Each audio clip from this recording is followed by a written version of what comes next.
My phone buzzed during the middle of our new menu tasting. Teresa's message stopped me cold. Grandma Clarissa's having her 80th dinner celebration at Le Jardin, she wrote.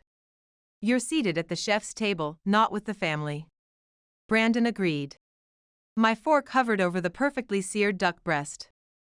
I kept my face composed as my business partner Sophia watched me sample our latest creation. The irony hit like a punch to the gut. Le Jardin was the crown jewel of my restaurant empire, one of 12 Michelin-starred establishments I'd acquired over the past decade. Facts that Clarissa Hoffman had no clue about. To her, I was just the Mexican girl who cooked her way into their family. A former line cook who somehow trapped her precious grandson. Ms. Rodriguez, the Las Vegas team is waiting for your approval on the new tasting menu, Sophia nudged gently. I nodded, swallowing my frustration with the duck. I had restaurants to run, even if my husband's family thought I still spent my days chopping vegetables and making tortillas. Assumptions are like grease stains, impossible to remove once they've set in. When I met Brandon 5 years ago, I'd already transformed from chef to CEO, but I kept my business identity separate. My company operated under Rodriguez Dining Group, while I used Brandon's surname Hoffman in social circles. No deception intended, just keeping my professional and personal worlds from colliding. Clarissa had branded me from our first meeting. A kitchen girl from the barrio, she'd whispered to Brandon, loud enough for me to catch every word. No breeding, no refinement. She'd never asked about my MBA or my restaurants. I'd never corrected her either. Brandon, desperate to avoid conflict, always dismissed his grandmother's behavior. She's from a different generation, he'd say. Give her time. 5 years later, I was still waiting at the back door. After wrapping up the tasting, I pulled up Teresa's text again. The celebration was this weekend, an exclusive dinner for 100 guests at my flagship restaurant. Clarissa had been working with my management team for months, never realizing she was planning her party at my place. She just name-dropped the Hoffman legacy to demand the impossible. Sophia, I called. Connect me with Diego at Le Jardin. Diego, my general manager, picked up immediately. Ms. Rodriguez, perfect timing. I was about to call about Mrs. Hoffman's event. She's been particular. I could only imagine. Hit me with it. Her demands were endless. Clarissa had insisted on the private wine cellar dining room at a family discount because her grandson knew people. She'd reserved the exclusive chef's table area afterward for her inner circle, a gathering that specifically excluded me, her grandson's wife. She asked about you, Diego said carefully. She was very specific about your placement. The service corridor table, near the kitchen entrance. Of course she was. I scrolled through the guest list on my tablet. Hartford's culinary elite would all be their food critics, celebrity chefs, old restaurant families. People Clarissa had spent decades trying to impress. People who regularly dined at my restaurants, praising dishes I'd personally developed, though she had no idea. Diego, keep all her arrangements exactly as planned, I decided. But make sure Lorenzo is working the wine cellar that night, and have Maria lead the service team. Lorenzo was my head sommelier, and Maria my most trusted captain. Both knew exactly who signed their paychecks. The celebration day dawned crisp and perfect. Brandon had left at dawn to help his grandmother, leaving me to prepare alone. Grandma thinks it's better if we arrive separately, he mumbled, avoiding my gaze. You get it, right? She's particular about entrances. Oh, I got it all right. I selected my outfit with care, a simple black Carolina Herrera dress, sophisticated but not flashy. No point competing with Clarissa's inevitable grandeur. I arrived precisely on time, entering the main dining room I'd personally redesigned 2 years ago. Clarissa had pulled out all the stops, towering floral arrangements, champagne flowing like water, a jazz trio in the corner. She held court near the entrance in a burgundy gown that screamed old money, Brandon hovering at her elbow like a trained puppy. Oh, you made it, she said, her smile as cold as yesterday's soup. The chef's table is through there. Brandon, darling, come meet the food critic from the Times. I watched them glide away, noting how Brandon's jaw tightened. He knew this was wrong, but confronting his grandmother? That required a spine he'd never developed. I found my table tucked by the kitchen's swinging doors. My fellow rejects included distant relatives Clarissa barely tolerated and business associates she felt obligated to invite. They all looked anywhere but at me, not wanting to catch the stigma of the shunned granddaughter-in-law. The evening unfolded exactly as Clarissa had orchestrated. 5 courses of perfection were served, toasts were made, and then came the announcement about the exclusive wine cellar gathering. Only those with gold pins, Clarissa announced, tapping her microphone. Brandon, escort our special guests downstairs. Half the party rose, gold pins glinting on their lapels. Brandon shot me a guilty glance before trailing after them. Show time. I pulled out my phone and texted Diego. Initiate Phase 2. The next hour was revenge served with surgical precision. First, the wine cellar's climate control went haywire, turning the intimate space into a sauna. Then the rare vintages Clarissa had specially requested mysteriously vanished from inventory. Minor disasters, nothing overtly suspicious. I sat at my kitchen door table, savoring my champagne and counting down. 3, 2, 1. Like clockwork, Clarissa burst from the elevator, her face flushed with fury and heat. "Where is the manager?" she shrieked. "This is outrageous. Do you have any idea who I am?" Diego materialized, professionally composed. "Is there an issue, Mrs. Hoffman?" "Everything is a disaster. The temperature, the wine selection, the service. I demand to speak to the owner immediately." "Certainly," Diego said smoothly. "Ms. Rodriguez is actually here tonight." Clarissa's face lit up with vindication. "Finally. Where is she?" I rose from my table by the kitchen, smoothing my dress. "Right here, Clarissa." The dining room fell silent as a tomb. Clarissa stared at me, her mouth working soundlessly like a landed fish. Brandon, who had trailed his grandmother downstairs, turned ashen. That's impossible," Clarissa stammered. "You're just what?" I asked softly. "A kitchen girl? Someone from the barrio? The owner of this restaurant and the entire Rodriguez dining group?" "All of the above, actually." Whispers rippled through the crowd. Half the guests knew me as Ms. Rodriguez, the restaurateur. They were finally connecting the dots.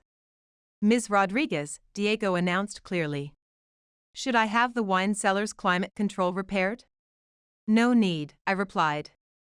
"I think the party's relocating up here." I addressed the assembled guests. "Open bar for everyone. Consider it my gift for my grandmother-in-law's birthday." The next hour was controlled chaos. Clarissa's exclusive circle crumbled as guests flowed back to the main dining room, many approaching me not as Brandon's wife, but as Ms. Rodriguez, the CEO who'd revolutionized fine dining. Brandon approached, his expression torn between shock and something else.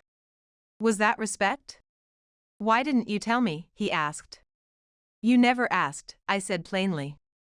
"You were too busy placating your grandmother's prejudices." He winced. "Melanie, Ms. Rodriguez." The Times food critic swept toward us. "I had no idea you were Brandon's wife. You must give me an exclusive on your new Vegas location." I smiled. "Of course. Though I prefer interviews away from the kitchen doors." The critic flushed. She'd been part of the wine cellar crowd, after all. As the evening wound down, I found Clarissa alone at what had been my table, staring at the swinging doors. The irony was delicious. "The view's not bad from here," I said, taking the seat beside her. "If you like watching the kitchen ballet."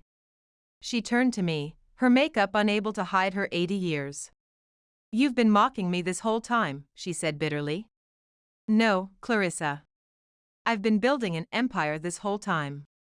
Creating something lasting, just like you always wanted Brandon to do." I stood.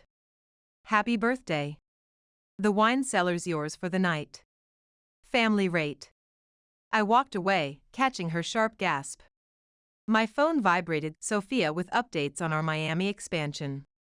Back to business. This wasn't the end, naturally. There would be consequences, confrontations, relationships to salvage or sever. But tonight, I'd given Clarissa exactly what she'd craved, a birthday dinner that would become legendary. Just not for the reasons she'd imagined. The morning after Clarissa's dinner, I woke to 37 missed calls. Most from Brandon, who hadn't come home last night. Several from Teresa, probably damage control, and one from Clarissa herself. I ignored them all and opened my laptop instead. The quarterly reports needed reviewing, and I had expansions to approve. Being exposed as Ms. Rodriguez meant the careful wall between my personal and business worlds had crumbled. Time to control the narrative. Sophia, I said when she answered. Draft a press release. The Rodriguez dining group is ready for its close-up. My phone buzzed again. Brandon. I picked up. Where are you?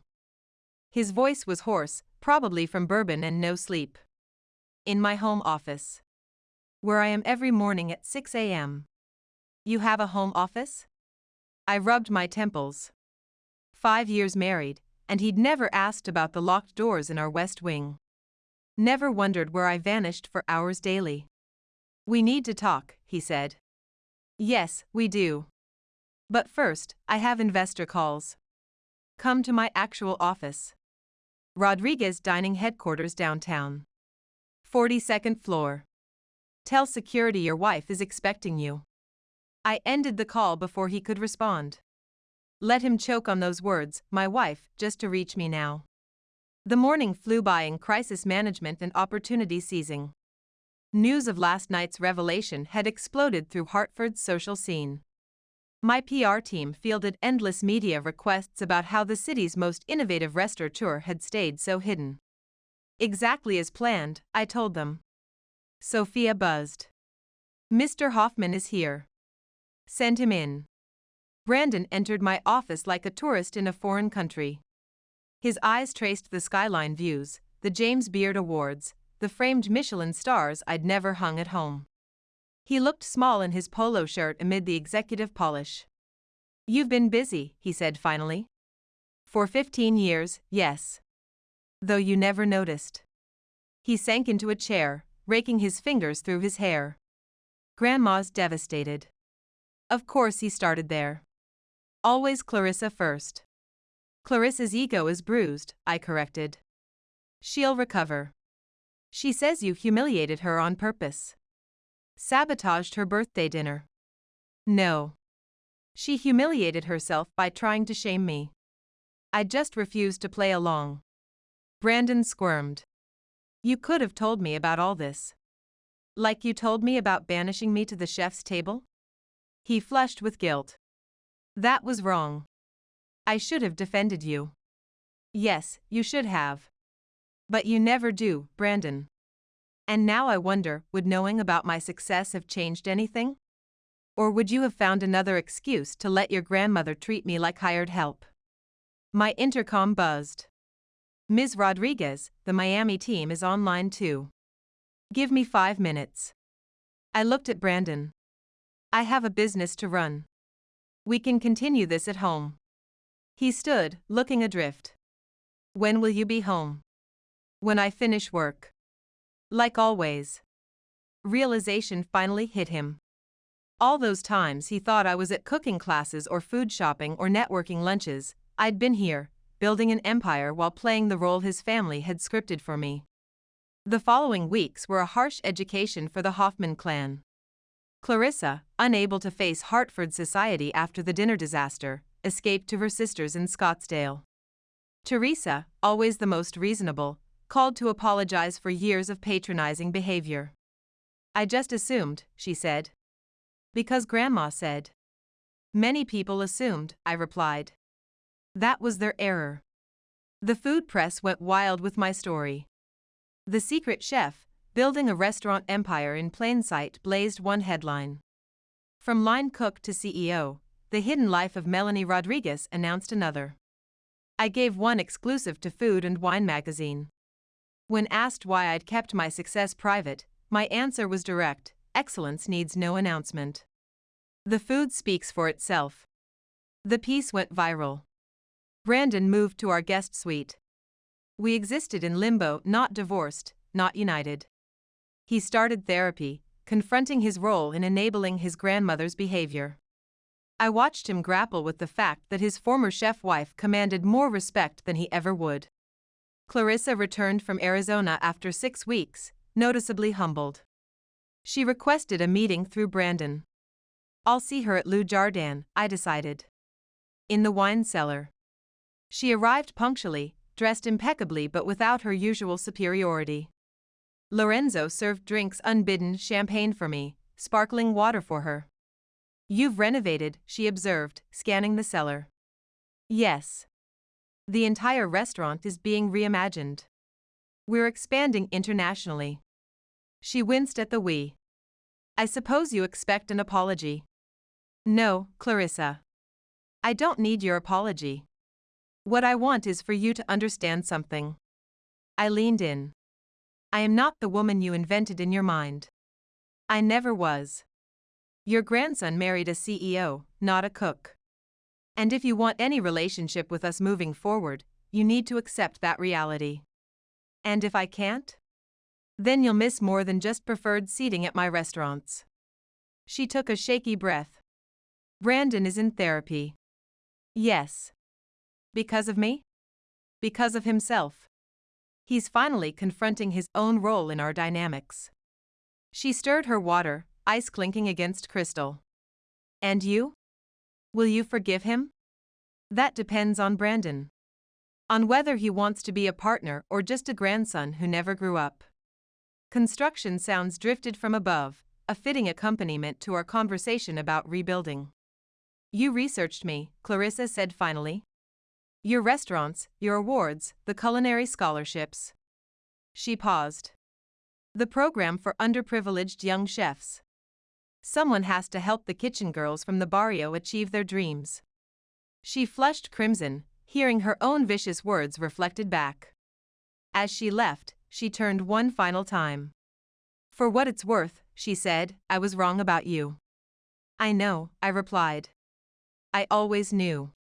That evening, I found Brandon in my home office, truly seeing it for the first time. He was studying a framed photo on my desk, us on our wedding day. I was so proud that day, he said without turning. Proud that someone as beautiful as you had chosen me. I never thought to be proud of anything else about you. He faced me, eyes red-rimmed. And now? Now I'm ashamed. Of myself. Of how I let Grandma treat you. Of how little I knew my own wife. He swallowed hard. But mostly, I'm in awe. Of everything you've built. Of your strength. I don't deserve you. Probably not, I agreed. But deserving me isn't the point, Brandon. Supporting me is. Being a true partner is. Can you do that? I want to try. He gestured to my desk. Show me. Tell me about your restaurants. Your work. Everything I should have asked about years ago. I sat down in my chair, watching him settle into the visitor's seat, just like in my downtown office. But this time, he was ready to listen. It started 15 years ago, I began. With one food truck and a dream. 3 months after Clarissa's dinner disaster, we hosted another event at Le Jardin. The official launch of our European expansion, combined with announcing a new culinary scholarship foundation. Brandon stood beside me as I gave my speech, his hand steady on my back. Clarissa sat in the audience, not at the head table, but not by the kitchen either. Progress comes in small steps.